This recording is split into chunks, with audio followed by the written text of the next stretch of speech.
Hi guys, welcome back to my channel, Trust in Rock. And for this edition of Rock Drop, I'm going to be reconnecting with a friend of MTV's Headbangers Ball from back in the day, who is now a promoter at Live Nation. I'm talking about Andy Copping. And Andy is, of course, involved with the gig of the century. You know what I'm talking about. Black Sabbath and Ozzy Osbourne, their final hurrah in Birmingham in July. So, of course, I'm going to be talking to Andy all about that. And we'll also be discussing how the music industry has changed over the last 3 decades and much, much more. So, let's cross over to the interview right now.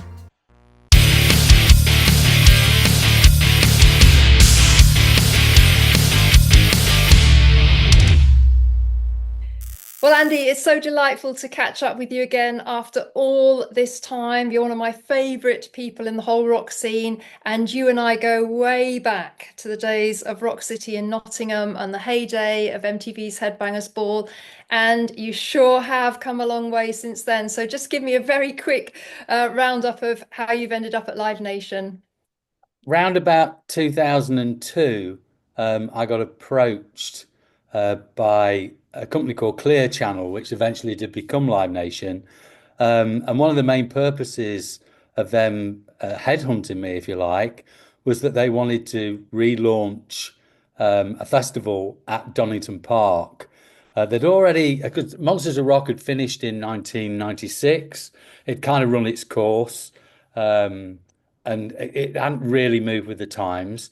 And then in 2002, they did an Ozfest, which was super successful, and that kind of gave them the inspiration that we should do an annual event at Donington, not dissimilar to Monsters of Rock, but to bring it kicking and screaming into the modern day. And uh, the organisers spoke to me. If I would come on board and help them do that. And that became Download. Download, yeah. So we started talking about it at the tail end of 2002, and the very first download took place in 2003. Yeah, I mean the festival's still going strong, much copied by other events and festivals across the world. But I'm just happy that we were I guess we were the market leaders, really. We felt that there was room for an event, um, as I say, not dissimilar to Monsters of Rock, but just something more modern and up to date. And here we are in our 22nd year. It's incredible, really. Well, it is, and it's such a great day out for the fans and also, of course, the bands. And it has a very important role in introducing new music as well, which is something we'll talk about, I'm sure. But, you and I have witnessed many changes in the music industry and the live scene over the past 3 decades. It's changed beyond all recognition. What would be the three key changes that you have really noticed? Definitely the advent of the internet.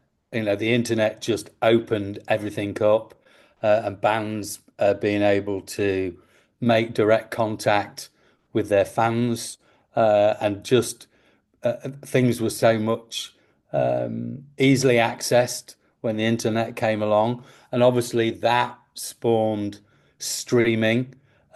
Streaming of music in particular has been huge over the last 5 to 10 years. And also the live part of a band's business has, I mean, it's just gone into the stratosphere. Live was always a big part of a band's business, but really it was always there to support their new music, and when they've got an album out, and was kind of very label driven, whereas now it's just flipped on its head. And bands tour because they're putting on great shows and the fans want to go and see them. I'm not saying that they didn't in the past, but there's definitely more of an appetite. So I would say those for me are the three things. The internet, streaming, and the fact that the importance of live for a band's business is far greater than it's ever been. I think Madonna was the first artist to kind of read the mood music in that respect, and she signed to a promoter. And of course, she's continued to do incredible tours. So, yes, I was going to say mobile phones have made a difference as well, haven't they? Because Very true. some bands are now banning mobile phones from the venue. I can see both sides of the coin actually, because if you're looking through a screen, you're not really present to the moment. But on the other hand, fans want to collect memories. So it's a bit of a fine balance. How do you view it? I'm a bit mixed about it too, actually.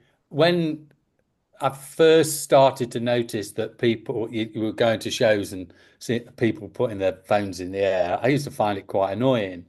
Um, it just kind of took something away from the overall atmosphere of the event.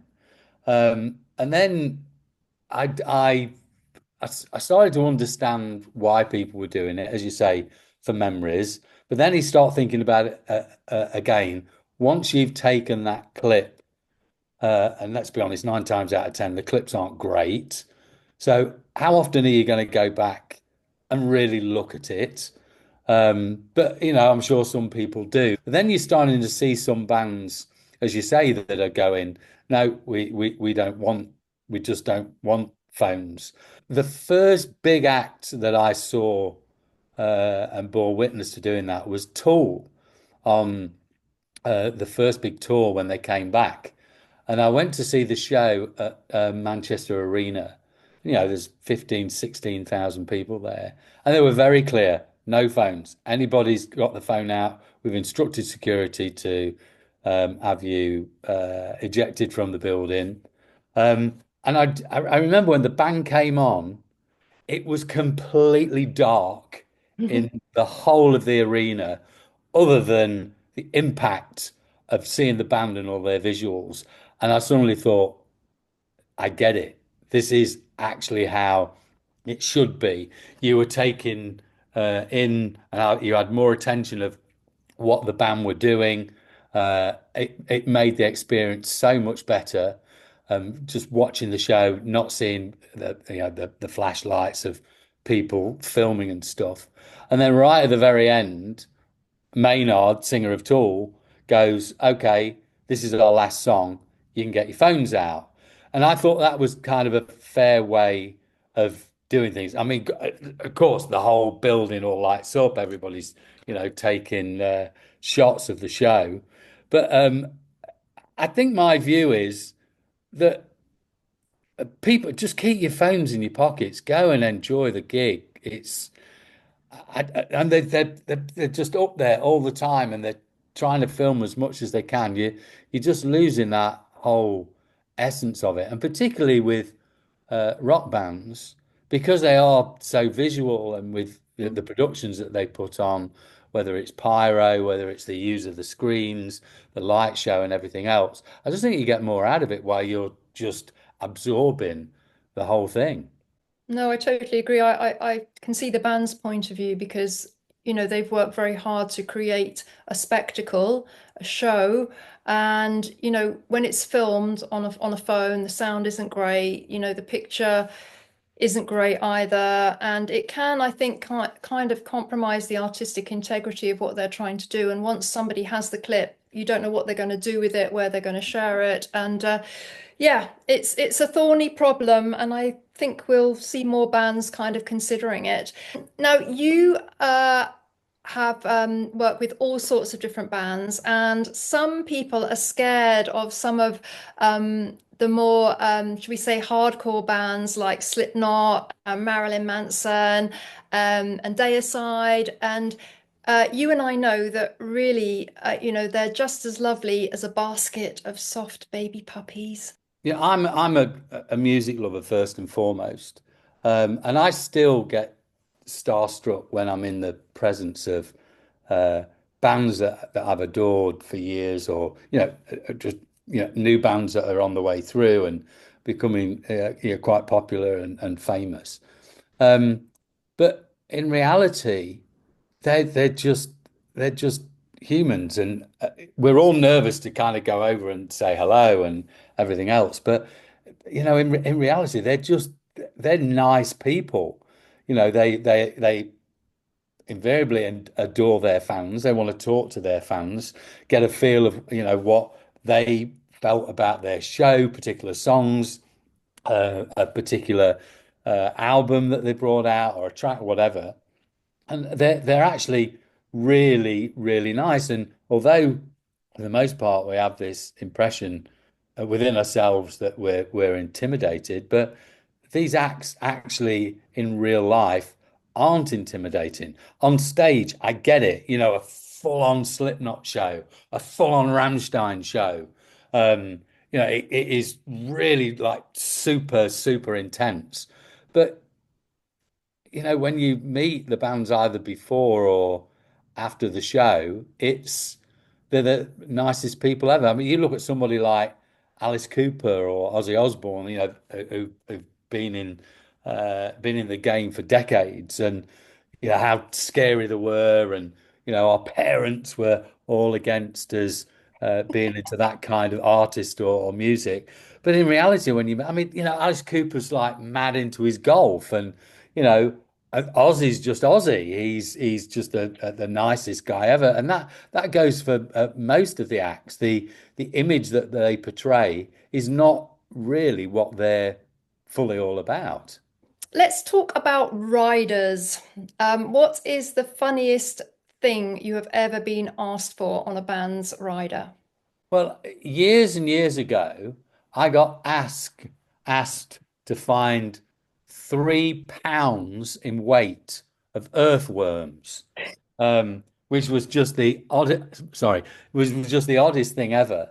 And I never did find out why they wanted them. Again, I don't know whether it was falling into the same category of, the Van Halen and the Brown M&Ms removed, and they were just wanted to check whether we provided the earthworms.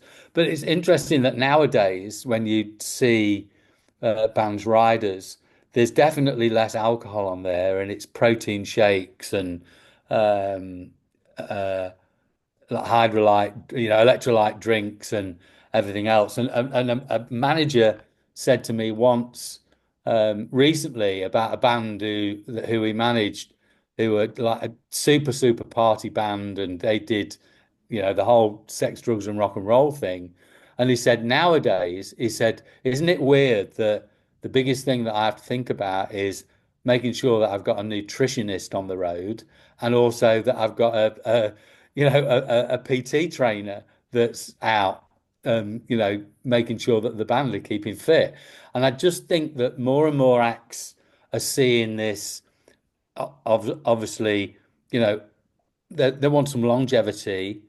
They are seeing it as a business, and if they're in, good health, that they can perform for longer, i.e., the tours can be longer, and that they can, really deliver great shows. I think, again, a bit of a myth that the fact that you've got to be completely out of your head on drink and drugs before you can perform. I think bands nowadays realize, and artists realize that, pure adrenaline and the feedback that they get from the crowd is more than enough, and the best like drug ever. And they're wanting to take care of themselves. And we're seeing a lot of artists, um, getting into their 70s. I mean, look at the Rolling Stones, into their 80s, and still going out there and performing. And the only reason that bands are able to do that is that they are taking care of themselves. Look at somebody like Bruce Springsteen, for instance. He's probably looking better than he's ever done, but he's taking care of himself, and he's had a long history of doing mammoth length shows, 3.5, 4 hour shows, and he's still able to deliver that kind of show, at the age that he is now. So definitely seeing a massive sea change. It's not all about, we want 6 crates of beer, four bottles of Jack Daniels, six bottles of red wine, six bottles of white. That's all seems to have disappeared Yeah, nowadays. that was just for Lemmy on his own. Yeah, no, indeed, indeed. As long as he's got his fruit machine as well, it's Bless him. Bless him. I mean, yeah. Andy, it is incredible that many of the bands from the heyday of MTV's Headbangers Ball, as I call it, are still around, and it is a testament, to them taking their health more seriously, I think, and that obviously does come with maturity. But let's move on to the gig of the century. We've just got to talk about Black Sabbath, Birmingham, closing the circle for Ozzy and Black Sabbath. What an incredible day is lined up. I hope the sun is shining. What are your thoughts on this kind of incredibly auspicious occasion? Well, I've been really lucky to be involved in it and help pull the thing together.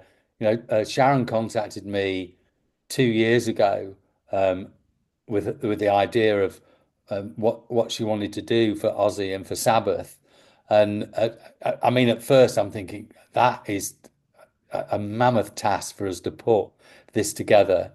And then, once we fixated on a date, which is July the 5th, once we'd got the date, it was then, okay, well, then now let's start pulling this together. So it's myself, Sharon, and Tom Morello from Rage Against the Machine. Tom is the kind of musical director, if you like.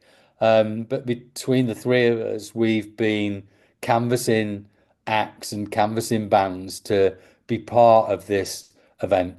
I mean, for me, it's like the heavy metal Live Aid. It's like the Freddie Mercury tribute concert, all right rolled into one. And to have all of those bands come and perform on one day, we'll never see anything. I can't believe we'll see anything like it again in our lifetime. We certainly haven't seen anything like it prior to this. And when you look at the list, Metallica, Pantera, Slayer, Guns N' Roses, Tool, Alice in Chains, Anthrax, Gojira. It just goes on and on and on. And then of course you've got Ozzy and Black Sabbath as well. It's incredible, and obviously the original lineup of Black Sabbath. Ozzy, Tony, Bill, and Geezer. Um, it's gonna be fantastic. And one show, they wanted to do it in Birmingham. All the profits that is made from the show are going to three local charities, which are really like close to the band and Sharon and Ozzy's hearts. And it is going to be a very, very special day. I think it's going to be incredibly emotional. I can't imagine what it's going to be like for Ozzy and Black Sabbath. And also, I think it's so lovely that all of these massive bands that you've mentioned and many more that we haven't got time to mention, they're actually all coming for Ozzy and Black Sabbath. I don't think there's going to be any egos there in July. No, I mean everyone that was approached, and it wasn't just bands that we approached. There were the bands that approached us once they started to hear about it. Was yeah, we're there, we're there. No problem. They're all doing it for expenses. There's no fees. Um, they just want to be part of this monumental event, and yeah, it's very very exciting. I mean, it's a big undertaking. We knew that when we first took the thing on, and when Sharon first spawned the idea. But I think the delivery of it and afterwards, people are just gonna go, "We've seen something that we'll never ever see again." It will surely go down in history. It surely will. Mm. Now, unfortunately, Andy, I don't think you're going to be too surprised to hear that some fans have been grumbling on social media about the ticket prices. Obviously, as we have said, it's an absolutely a massive, massive event. There's a very high demand for tickets. I'd just like to give you a chance to answer those people that are complaining about the ticket price. I'm actually baffled, to be honest, because the ticket prices uh, started at £185 up to 350. Yes, there are more expensive ones, which are, what are classed as VIP, and they get, you know, um, extra privileges for that. But the standard prices start at 175 up to 350. A lot of the comments online where it's going, I saw tickets for £800 each. Well, not from the official site, you didn't. And there wasn't any dynamic pricing involved with this show. And when you think about what you're getting for um, for your money, I mean, actually, strangely enough, there's been quite a few people coming on surprised that it wasn't more expensive. And I think it's just a lot of it is market forces and what what the demand is going to be. I mean, this thing sold out in like 10 minutes. So it sells out in 10 minutes. Like what does that tell you? I mean, ticket prices, it's an interesting one because every single day or every single week when a tour goes up, people complain that ticket prices are too high. Now, let's not forget, because I haven't, I remember when Monsters of Rock in 1980 went up with their ticket price, which was £7.50 in 1980, and we all went, oh my God, that's ridiculously high. And all the times that other events, people have complained about ticket prices for, 50, 60 years, and they always will. It's very, very hard to get a fine balance. Mm. I know how much it costs for bands to go out on tour. And let me tell you, since COVID, it's gone up a minimum 30% in terms of costs for an act on what they've got to pay. And for their crew and everybody else, their rates have gone up.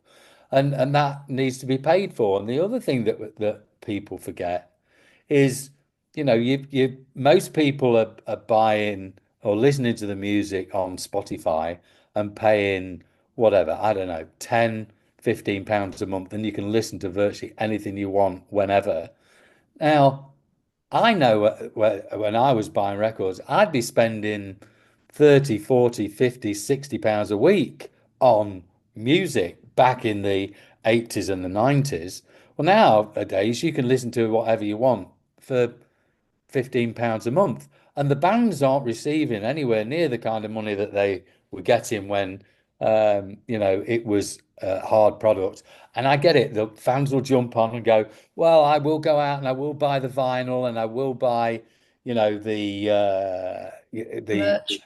yeah, and they do that. Of course, I get that. But for a lot of bands, their only way of survival is going out on the road. And seriously, their margins aren't as big as people think that they are. I mean, you look at a band like Rammstein, for instance, or Slipknot, or I mean, most of these acts, the cost of going out. I mean, Slipknot is nine guys. That's Mm. nine mouths that need to get fed. Yet they're still putting on a great show with loads of production, loads of pyro. You've got, Rammstein again. I mean, I look sometimes and think, how can they really make that, commercially viable? But they do. I also think we're still cheaper than going to go and see a football match. If Mm. you go and see a football match, there's no guarantee that your team is A, going to play well or even win. You'll come away from that football match feeling really miserable because they played badly or they got beat. There's not very often that you'll come away from a gig without feeling completely elated.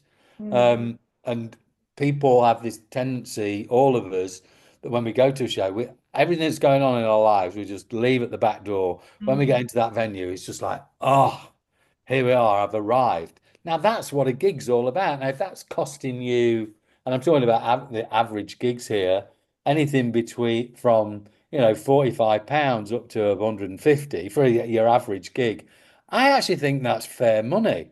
Because if you were going to go and watch a football match, you could be paying 75, £80 with no guarantee that you're going to have a good time. Mm. No, I totally agree. And, it does help create amazing memories and time to, mingle with other fans and all the good networking and friendships that come out of that. So we know it's going to be an incredibly special day in Birmingham. Just as we wind this up, Andy, is there an artist or a band that you haven't booked that you would have loved to have booked? Yeah, no question. I mean, it's kind of an odd one because I did book them, but it never happened. And I actually booked them on two separate occasions. And unfortunately, they never came in the end. And that's Van Halen with David Lee Roth. When they reformed, and I actually went out to America. I saw them four times on that tour. They're my all-time favorite rock band. Having first heard the first Van Halen album back in the late 70s, and then physically seeing them in 1980 on the Women and Children First tour, I just loved them. And then obviously, Roth left and Sammy Hagar came in and everything else. But when they reformed with David Lee Roth, I was desperate to get them for download. And on two separate occasions, I did actually book them and had them confirmed. And they were on the artwork. And then got the news saying that they decided that they weren't going to come to Europe, and it didn't happen. So when it happened the first time, obviously I was mortified, and then a couple of years later, when it was like they wanted to look at it again, and I'd booked them, and sadly once again they made the decision not to come over to Europe, so I missed out. So that's definitely the fish that got away. Well, I hope you enjoyed that interview with Andy. It was so wonderful to reconnect with him after over 3 decades. And that's one of the things I'm most enjoying about being back on the rock scene with my channel, Trust in Rock, that I get to catch up with lots of old friends. And Andy was always such a great friend of MTV's Headbangers Ball. And it was just wonderful to see his smiling face again and to see how far he's come in his career. So I'd be interested to hear your comments as always underneath the video, and please do subscribe to my channel. I really do need your support to keep making my more than metal content. So until next time, you know what to do. Keep it heavy.